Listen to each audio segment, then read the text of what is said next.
என்னண்ணா இவ்வளோ கம்மியாக ஊற்றி குடிக்கிற? ஏன்பா ஒரு குவார்ட்டரை எப்பவுமே 4 தான் போடணும். சும்மா மற்றவங்க மாதிரி கட்டிங்காக போட்டு வயிறுலாம் காலி ஆகிடும், டைஃபாய்டு வரும், மஞ்சள் வரும். அதேமாரி எல்லாரும் மாதிரியும் நம்ம வந்து சிக்கன் ரைஸு, பரோட்டா அதெல்லாம் வச்சுலாம் சாப்பிட மாட்டேன்.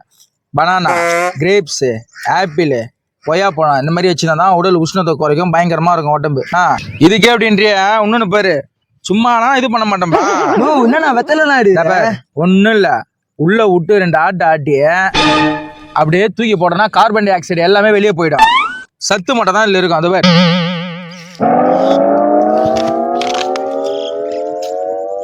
இப்படி வச்சுட்டு கிரேப்ஸில் ஒன்று,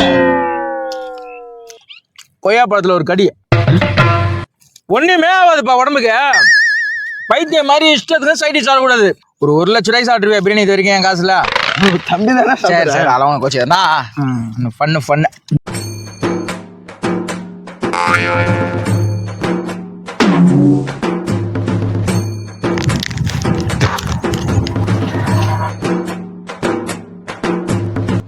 என்னண்ணா பண்ற நீ?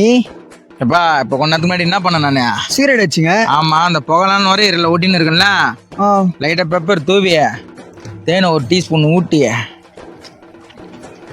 இப்போ சப்புனா அந்த இதுலாம் அறுத்துன்னு போயிடும். நுரையீரல் ஃப்ரெஷ் ஆகிடும், கப்பு சிப்புனா ஆகிடும், சீப் அண்ட் பெஸ்ட் ஆகிடும், ஃபேண்டாஸ்டிக்காக இருக்கும். அப்பலாம்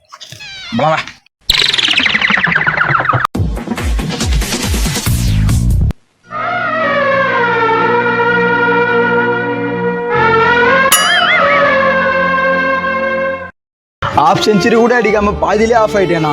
ஃப்ரூட்ஸு சாப்பிட்டா எதுவும் ஆகாது, தேன் சாப்பிட்டா எதுவும் ஆகாதுன்னு கிட்னி, லங்ஸ், நுரையீரல் எல்லாமே போயிடுச்சேண்ணா. போனா டேய் என்னடா பண்ற? நான் அண்ணன் போயிட்டாருண்ணா. டேய் அவனே செத்துறான், வாடா போலாம். எங்கண்ணா? குடி போலாம் வா. என்ன வேணும் சைடிஷ்? நான் பிரியாணி வாங்கி தரியா? வாங்கி தரேன் வா.